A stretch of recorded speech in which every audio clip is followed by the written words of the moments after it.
Welcome to episode number 208 of the Parkrun Adventurers podcast.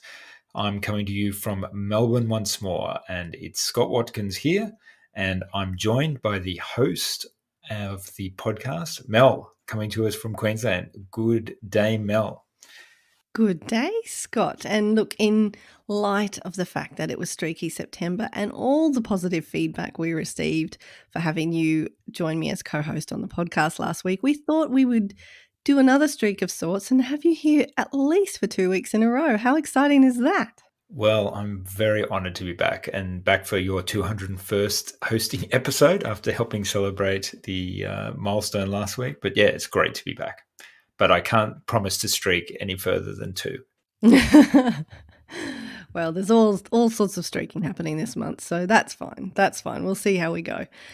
But it's been a big week of announcements since last we spoke, Scott. Yeah, since we spoke, we've had a couple of really significant announcements that particularly impact on our listeners in Australia, or part of at least, and in part of the UK. So we've got some light on the horizon. We've got some parkruns being scheduled to come out of the pause. Real live parkruns, like proper ones. Yeah, so first to happen will be the Northern Territory here in Australia. Our northernmost part is scheduled to reopen on the 19th of September. We've got locked in date for the 3 events that are up there in the Northern Territory. And then the big news this morning is the announcement there's a target for the reopening of parkrun in England at this point is locked in to happen before the end of October. So that's exciting, Mel. It is so exciting. It's less than 2 weeks to go till there's going to be parkrun on Aussie shores again. I've had the pleasure of being able to do 66% of the parkrun events in the Northern Territory. Have you visited? Yeah, so I have been up to Darwin, went up there once in 2015 and did Darwin Parkrun up there. And I thought for those listeners who may not be familiar with the Northern Territory, it might be worth just to outlining the events that are up there. So before we recorded, I just pulled together the stats on the events. And so there are 3 events up there in the Northern Territory. So for geography, the Northern Territory is in the north of Australia, right in the middle. And most of its population is centered around the capital, Darwin, which is right in the north on the ocean up there. And so the first parkrun event was established there in Darwin back in 2013. And it shares an anniversary with your home run, Mel. It does. Darwin Parkrun launched a year to the day after Kawana Parkrun did. And actually the same day as Westerfolds Parkrun launched. If you've listened to any episode of the podcast that ever featured Scotty Trickett, we might have heard of Westerfolds Parkrun. Yes, he may have had a thing or two or an awful lot to do with launching that. So twin to Westerfolds. So Darwin was the first one back in 2013. They launched with 62 people. So that was back in the days when launches were fairly small, but I guess then and now the Northern Territory is a long way away from anywhere else. It is. It's very remote to the other states and territories in Australia, or specifically Darwin. It's very remote. People talk about driving to Darwin because at the moment there are no flights going in, and it would take a long time to drive there if you wanted to. It would take a couple of days and a lot of time spent in the car. Yes, we flew. I don't fancy the drive. So Darwin Parkrun, when we went into pause, that was their 332nd event that they had. And they've had about an average of 112 people since then. So they had 104 finishes at their last event and a record of 223. But so 3 years after they started, they were joined by Palmerston Parkrun, which was the Northern Territory's second event. And Palmerston is a little bit inland in Darwin, so not on the edge of the water. And that has now got up to 185 events since that started. And then another year and a half after that, in 2018, their third event, Nightcliff, started. And Nightcliff, that began with 254 finishes. So by then, parkrun was well and truly established as a thing in the Northern Territory. And so they were up to their 109th event when they went on pause with all the rest of us at the start of the pandemic. And one thing that I did notice is that if you look at the sum of participants in the week before we went on pause, so the last events for all of them, there was 434 people participated in parkrun in the Northern Territory. And that's roughly the same number of events as there is in Australia, a little bit more. So I was thinking that, when New Zealand restarted, each event represented a country in the world. I was wondering whether in the Northern Territory, each participant could represent an event in Australia, and they could all dress up. Someone could dress up as Koana, and Mark Connolly up there already suggested that he could dress up as Albert Park, and he was asking me for dress tips on that. So what do you think about that idea, Mel? Everyone representing an event. Why is he choosing Albert Park? What's the favoritism? Because he was talking to me. Well, he said he had no idea about what people dress like because we wear like sleeves and cover our legs, unlike in the Northern Territory. They're not going to want to do that. Even just on the cusp of moving out of winter. I think that would be, it's a lovely sentiment, but I'm not sure it would work. And, it's like one of those costume parties where you've got something really obscure and you're dressed up as, and nobody gets it. I reckon that's probably what it would be happen? like. Everyone would look at each other and go, which event are you supposed to be?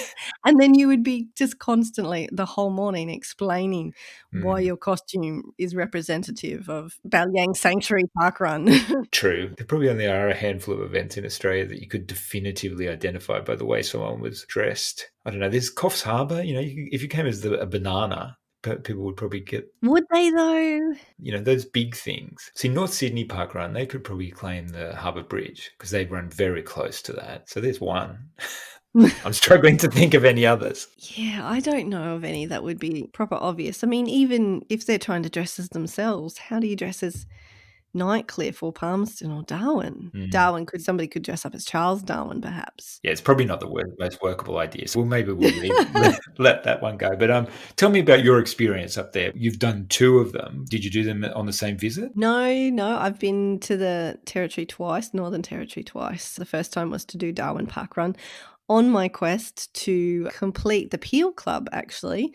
Well, it was partially the Peel Club and partially the club that I created with Christine Timms, the Australian version of the Compass Club, which is the northernmost, southernmost, easternmost and westernmost events in the country. It's the actual physical location. It's the actual physical, geographically furthest north, south, east and west. And at that time, Darwin Parkrun ticked both those. And to explain to people, the Peel Club is the club in Australia when you have done one parkrun in each state. That's correct? Or territory Yes. of Australia. Yes. Yeah. So there's a lot of travel involved with that one, especially if you look at the geography of Australia and how we split our states and territories. So that was my first experience with the Northern Territory in general. And it was a great trip. It was so awesome. I had a wonderful time. It ended up being kind of a girls' weekend. I think I've talked about it on the podcast before. I also managed to completely botch up my return flight, and I lost my wallet and my keys and my Garmin and my iPod that weekend. Oh. So did you get any of them back?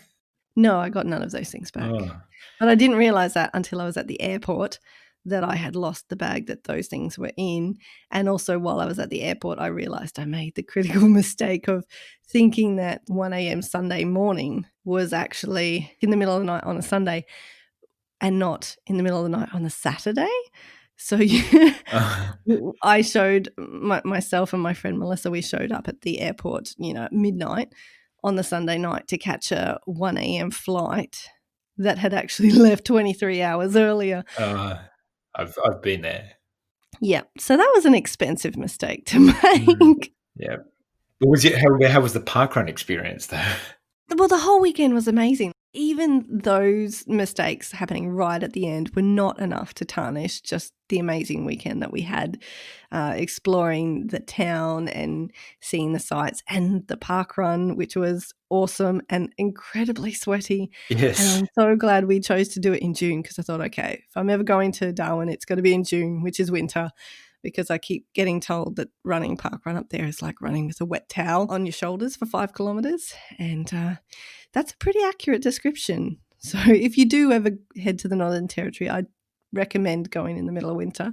I can't speak to whether or not it's manageable other months of the year, though the locals seem to do it. But of course, they're living in those humidity levels all the time. So they're a bit hardcore in Darwin. And yeah, had a great time at that event. And then, of course, Palmerston didn't pip Darwin as the northernmost event. However, when Nightcliff launched, they took the crown as being the northernmost event.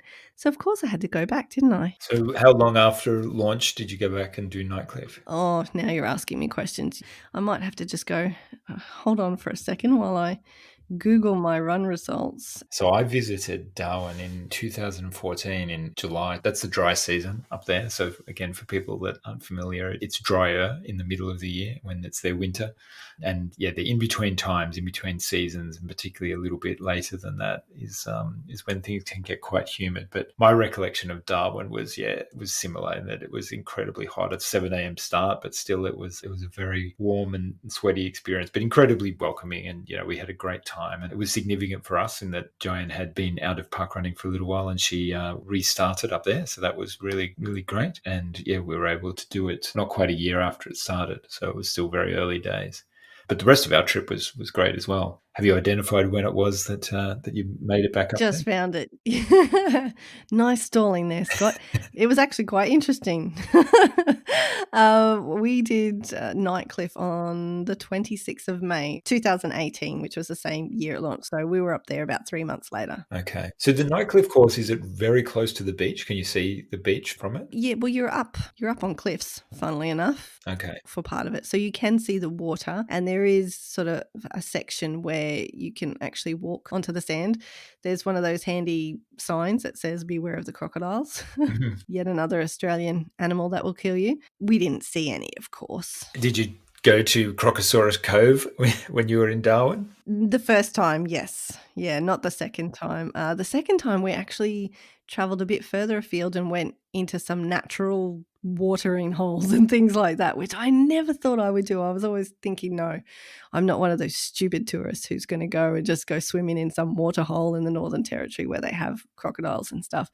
And there were signs that said crocodiles have been seen in this area. Not recently, but it's a possibility. However, there were so many other people in the watering hole. I thought, what are the chances?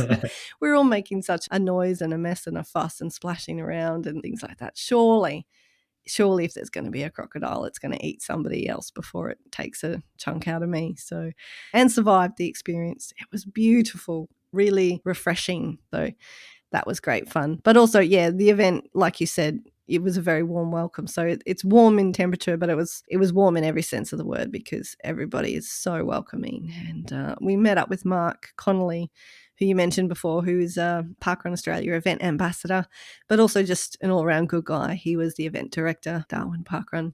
Big fan, as in I'm a big fan of his. So we met up with him both times and travelled with other park runners both times as well, which was really lovely.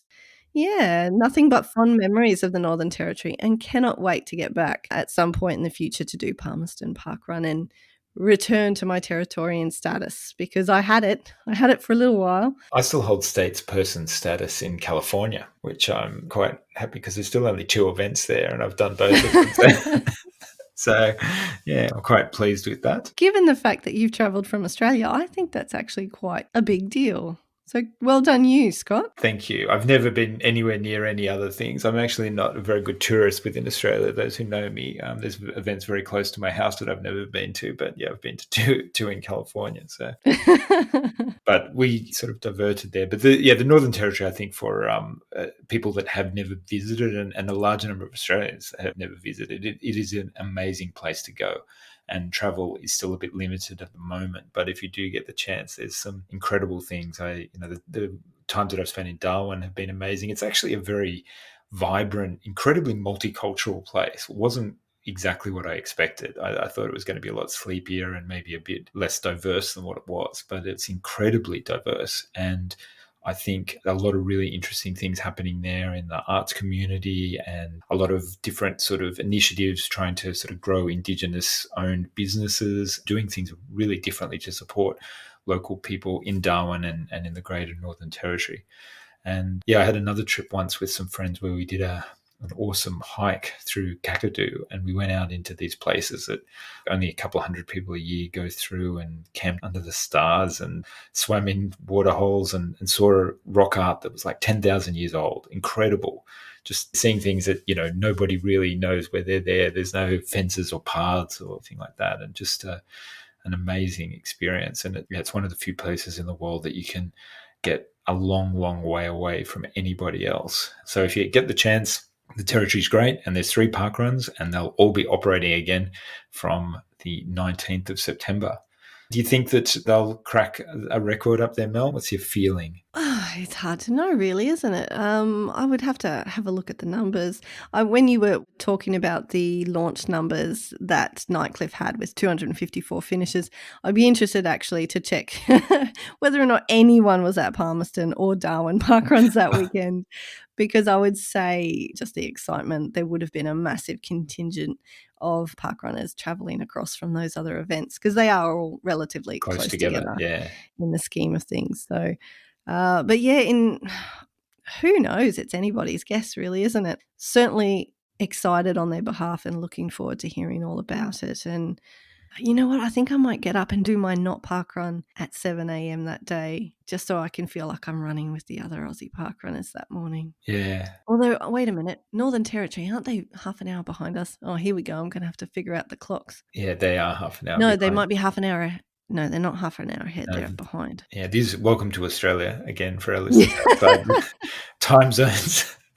We have half-hour time zones, and we have half the states that do summertime and half the day. But no one will be on summertime in September. If it's 7 a.m. there, it should be 7:30 your time. Which is much more reasonable, so I can get a little bit more of a sleep in anyway. You can double check that when it's closer. But yeah, the Northern Territory has sealed themselves off from the rest of Australia, and has therefore done a very good job of handling this pandemic. Had very few cases and even fewer deaths up there. So they've done a great job. People up there have been very wary, what's happened in other parts of the world and other parts of Australia, but I am sure there's been a growing sort of enthusiasm for parkrun restarting, because they have been back to almost normal for a little while now. So this is a really great thing for them. Yeah, they're ready to go. And then a few weeks later, England will kick off. Talk about a good news week. Hopefully by later in October, there might be a little bit more clarity on other parts of the UK or other countries as well. But we'll all wait and see about that. It's exciting times. Yeah, it's great.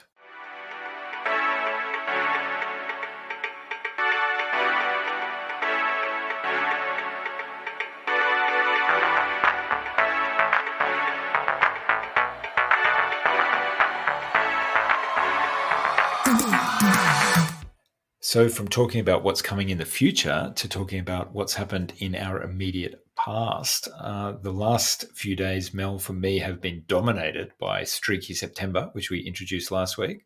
What have you been up to in the first week of Streaky September? Well, you will be pleased to hear that my streak is in fact intact, Scott. I'm happy to report. Congratulations. As anticipated, all the boys broke their streaks. So they didn't make it much past the first day of streaking, which is back where we were having our chat about it last week.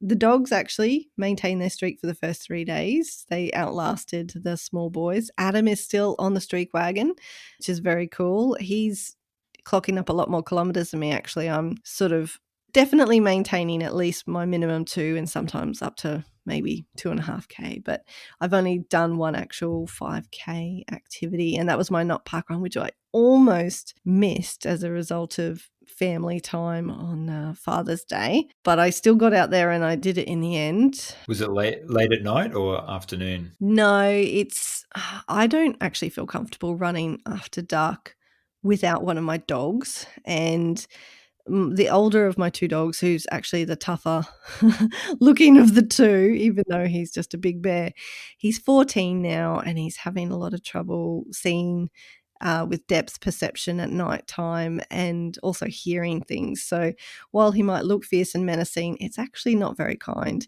He's not up to running for 5 kilometers anymore. He spends 23 hours of his life these days asleep on the couch. So, and the little one, God, she'd want me to carry her after 500 meters. So no, there is no after dark running for me, unfortunately, at the moment. However, yeah, no, I managed to sneak out in the sort of mid to late afternoon. It was about 4:30, and got it in. And also, and I'm going to attribute this 100% credit goes to streaking. I was almost 20 seconds faster this week at my not park run than I was the week before. Congratulations. Thank you.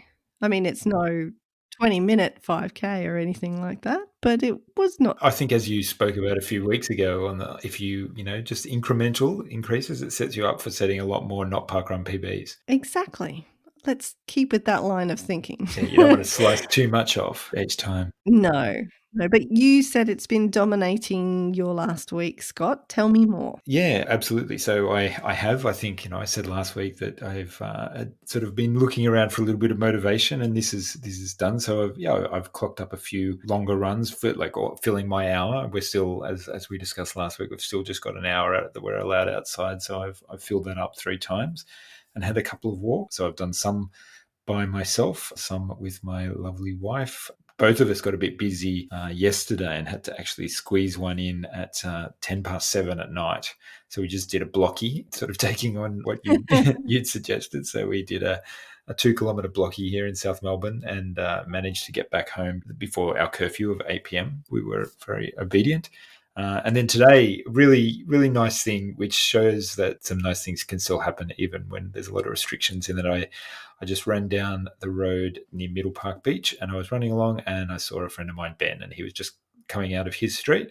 And so I turned around, and the two of us ran together for the next sort of 50 minutes. And that was really nice. I haven't seen him for a few weeks. And so it was really great just to bump into him on the street. And we went for a run down around Port Melbourne and back, and then went our separate ways when I came back up here to my place, and he did his. So he's obviously a parkrun friend. Ben and his partner Maddie have been a huge part of our social circle at parkrun since the very, very start. And Ben and I have always had sort of somewhat similar running trajectories. He's probably always a little bit faster than me. I tend to find friends who are just a little bit better than me all the time. So, which is not a bad thing sometimes, pulls me along. But yeah, it was, we just had a very gentle run along.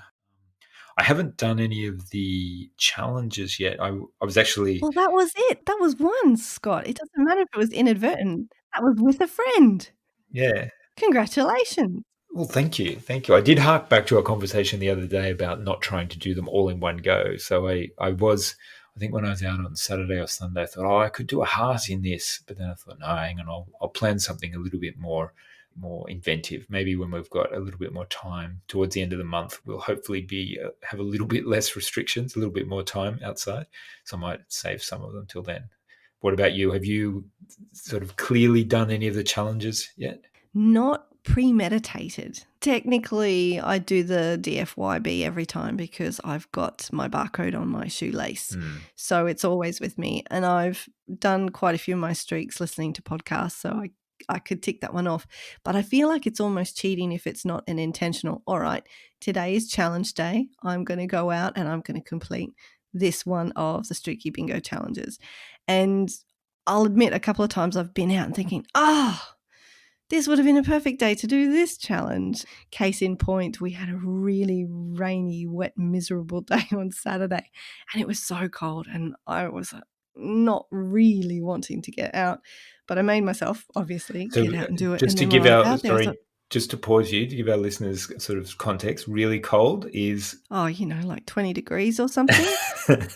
okay, sorry. But it was wet and windy, so, wind chill factor made it feel like 18 or 19. Yeah. But now you're distracting me, Scott. But what I thought when I got out there, when I was sort of a bit chilly on my streak, was I should have worn my flannelette pajamas. This would have been the perfect day to do that before it gets too hot, or if it's another humid day or something like that. And I missed that opportunity. So I'm going to have to be a bit more conscientious about getting the bingo card out before I plan my streak for any given day and thinking, all right, what am I going to do today?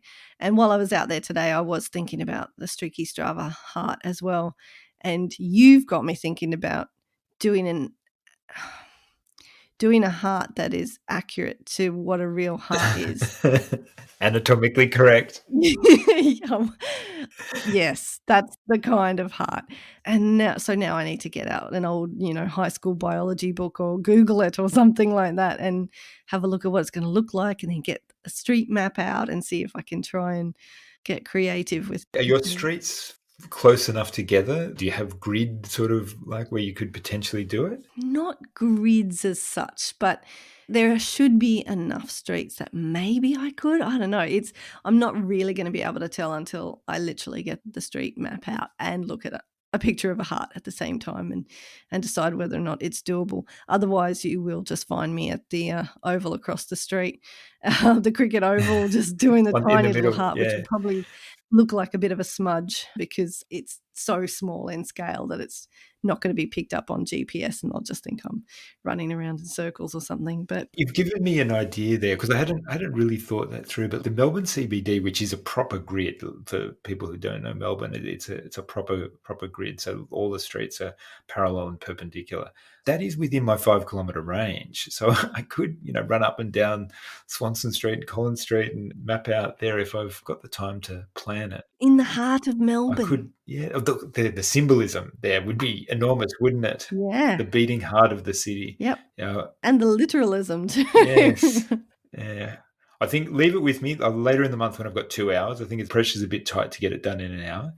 End of the month, I'll have 2 hours, hopefully. Yes, and for those listeners who don't know, we were hoping there was going to be some positive news on the weekend for our friends in Victoria, but unfortunately, the lockdown restrictions have been extended for a bit, haven't they, Scott? Yeah, we're just taking it very slowly, and the government decisions are to put in place some targets around number of cases a day and being sustained for a couple of weeks. So the reality is that we'll mainly be locked down probably until towards the end of October. The 26th of October is one of the targeted dates, but we have to have below about 5 cases a day by then, which is quite an ambitious target. But we'll see how we're going. Things are still tracking well here in Victoria, and we are, but compared with other parts of the world, we are setting some ambitious targets to try and, I guess, line us up with the rest of Australia when numbers are back to essentially zero in most places. So fingers crossed we get there. Yeah, and on behalf of all the other states and territories in Australia, and indeed just the rest of the world, Scott, I hope you know that we're with you, Victoria, even though we're not allowed to go see you because all the borders are closed and you're not allowed to come see us. You're in our thoughts. If you've got friends in Victoria or you know people in Victoria, check in on them. Make sure they're doing okay. Reach out and have a chat or send them something in the post. Just do something, anything, I think, to brighten up a Victorian's Day. That could be a new T-shirt. Brighten a Victorian's Day.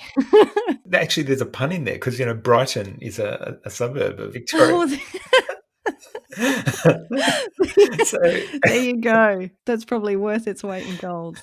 Actually, that came up today. Were you aware of TM, patent pending? I mean, if you sold them, a friend of mine asked me today that like this thing that was covered quite in the media in Australia about this woman from Brighton saying that she'd done all of Brighton.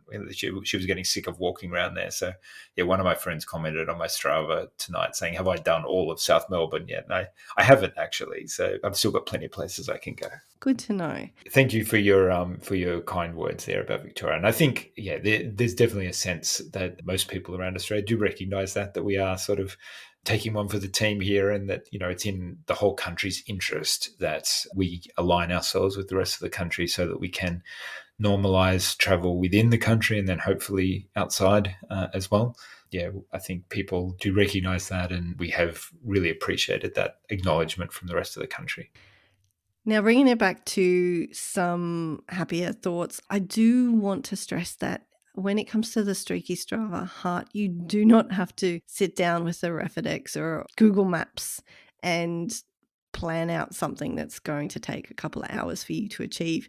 You literally can, as we mentioned last week, run a heart on an oval. If that's all you've got the time and inclination to do, please don't stress about any of the challenges. They're supposed to be fun. So they are, and I think that's keep that in mind. that's a really important point to make. And yeah, so even if it's just, as we said last week, your sort of stereotypical little heart or your emoji heart or something like that, whatever you can manage. But yeah, I'm looking forward to seeing some of what other people have done. And you've had some feedback this week from the group about what other people have been getting up to. Do you want to go through that, Mel? Yeah, I actually asked everybody what were their highlights from their first week of streaking for 2020, and we got some great answers. And so I thought we would share them with the rest of the listeners. Do you want to start, Scott? Yeah, so this is the Streaky September Facebook group. So if you want to look it up, if you're having trouble, it's actually misspelled. So September, there's a typo in the middle of it, but look up Streaky September. September, which, I think is just the perfect representation of 2020. Yeah, it's just not right. Because this year, there's just something a little bit wrong with everything. But in this case, I think it's so wrong, it's perfect. It is. It is. So It's look up great. Streaky September on Facebook. We did also share a link to it on the Parkrun Adventurers page if you're still having trouble finding it. And it's not too late to join. Streaks don't have to start on the first of the month. And if you miss it, you miss it. Streaks start the first day that you begin something, and then the second day you do it, you've got your streak already going. So Yeah, exactly. you can start anytime and you'll be welcome in the group anytime. So please do join. It's not too late. So yeah, Mel asked in that group that you can find what people's highlights were so far, and these people agreed that they were happy for these to be shared with the world. So Janet Llewellyn-Reid has told us that her highlight has been reconnecting with old friends. Alison King said, "It's got me out of the house when I'd otherwise have spent the time scrolling," which is an excellent point. She saw an old friend at the end of this morning's run, and she was doing hill repeats on her street. So she hasn't actually seen that friend in months. And it's just like you, Scott, Bumping into someone. yeah, bumping into someone. Serendipitous. Yeah, that coincidental meeting up, I think, is more meaningful when we've had less interaction. So yeah, I can definitely feel how that has been a highlight. So Lou Bray, friend of the podcast, sent in that she successfully talked a magpie out of swooping her. So we talked about them last week. So well done, Lou, you bird wrangler. Yeah, she's actually shared some videos in the group during the week of her run-ins with Mr. Magpie. Always amusing, always amusing. Then we had Craig Ryan said, "Today I ran more than 2 kilometres for the 8th consecutive day, up to just over 40 kilometres for the month now, and my highlight has to be this streak. Previously, I've never run more than 2 days in a row, feeling very happy and very encouraged by this group. Thank you." Thank you, Craig. I love it when people share those things. Yeah, So excited to have these people joining us. it's lovely. And I think, it shows what people can do with a little bit of motivation, and the fact that, someone like Craig is sitting there feeling really, really happy with himself is an awesome outcome. So well done, Craig. I hope that by the time you hear this, you're still going strong and most importantly, enjoying it. So Paris Lawrence was next, and Paris is just enjoying the awesomeness of this group again. Paris is a returned streaker. What should we call return streakers? It's just like a re-streaker. She's a re-off streaker. Yeah, I think we need to put a bit of thought into that. Must be losing my wit. Moving on. Then we also heard from Sally Heppelston, who said she saw a koala in Westerfolds Park and they've not been seen here for many years, so the locals are in awe. A gift from nature for those of us in lockdown Melbourne. How special is that? Westerfolds is very renowned for its wombats and its kangaroos and its kookaburras, but how special seeing a koala as well. Yeah, I'm surprised actually. I thought I would have guessed that there were koalas up there, but obviously the locals know it better than I do. So, but it's really great that they're there. They're very weird animals, but they have clearly found a happy place up there. So that's great that you saw one, Sally. Michael Gentle said that there's been a few highlights for him so far. So reconnecting with his parkrun friends, his first attempt at streaking. So welcome aboard, Michael, and actually getting out there and being active. So he did 2 walks in August, so in total for 10 kilometres total. So I imagine Michael is already well beyond that now here in September. But he did, and I had to go back to the group and have a look at this because Michael shared that he came across a sign on day 3 that has him baffled. And if you want to have a look at it, you can go into the Facebook group and see it. But it is a sign, and the image has a P at the top with a circle around it and a cross through it. So it's you would reasonably interpret that as saying no parking. And then underneath it, it has an arrow pointing in both directions, but it says motor vehicles accepted. So, so Michael, like many people, are wondering what else would be parking on what he says was a suburban residential street. Mel, any ideas there? I can only imagine. In fact, I can't even imagine because isn't it just motor vehicles that park? I mean, What else do you park? You park a horse?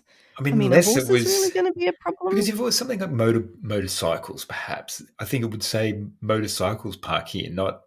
But motor vehicles could include motorcycles as well, so that's Yeah, I would say a motorcycle is a vehicle that has a motor. yeah. So just for everyone, just picture this in your mind. It says P with a line through it, no parking, but motor vehicles accepted.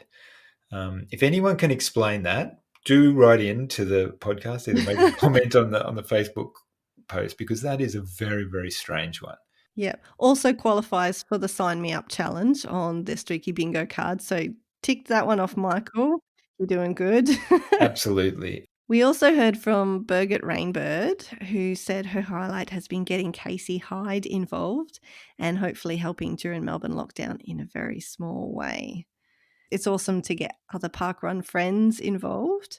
And I know Casey Hyde, I believe this is her first year streaking with us, and it's awesome to have you along, Casey, and also your guide dog, Bridget. Yes, yeah, I've met Casey a few times. Casey's probably quite renowned around Australia. She's lived in different parts of the country, in Perth and up in Brisbane and down here in Melbourne for a little while. And I know Casey and Birgit have been involved in helping a lot of people that are vision impaired participate in parkrun around Australia. And it's really great that they're also part of this journey of Streaky September. And finally, we also heard from Pippa White, who I'm going to sum this up for you, Pippa. She basically said that the highlight hasn't just been the last week. It's been the journey and the friends made. So, which for her started over a year ago now as Pippa began streaking with us in 2019. We'll actually hear a little bit more from Pippa next week. So I'll just leave it at that for now. But thank you to everyone who commented and let us know what your highlights were. It was awesome to hear. Excited to have you all along for the journey, and thanks for getting involved. Yeah, it's really great to see, and I'm sure you'd welcome it if anyone wants to send in a roving report from their streak, or perhaps if they're with a friend, some discussion of it. But whatever you're doing, sharing the photos in the group, sharing your comments in the group, and encouraging others, and just being in this together, I think is a really, really great experience. So well done, everyone. Well, that pretty much brings us to the end of another episode, Scott. It's been great having you back 2 weeks in a row to have another chat. It's almost like being back at parkrun and catching up with friends at your home event. Yeah. Well, I really appreciate it. It was good to have a chat again, and I'm happy to hear that you're doing well, and that people have been enjoying Streaky September and the podcast too. That's really great. You probably need to give a mention to the other upcoming big announcement, which we discussed a little bit last week, but a reminder about the International Ugly Christmas Singlet Day. Yes, the 19th of December, the third Saturday in December, will be International Ugly Christmas Singlet and or Shirt Day. The name just gets longer and longer, doesn't it? I'm really looking forward to it. The 2020 release of the Ugly Christmas Singlets will be out before the end of September, so please keep an eye out for those. I will say, so far I haven't seen anything anywhere near as ugly as the release of the 2020 Ugly Christmas Singlets and Shirts. However, I believe the other people aren't actually going for ugly, which would explain it. Anyway, we love that there's going to be a lot of festive variety out there this year, and we hope you all know everybody is welcome to participate in International Ugly Christmas Singlet or Shirt Day. That being said, if you've got one of those prettier festive singlets, you may want to ugly it up a little bit on the day. So keep a lookout for those and keep streaking, keep having fun and enjoy the challenges along the way. Thanks for having me back, Mel. It's been a pleasure to be here. Everyone stay safe, keep streaking, and enjoy your not park runs as well.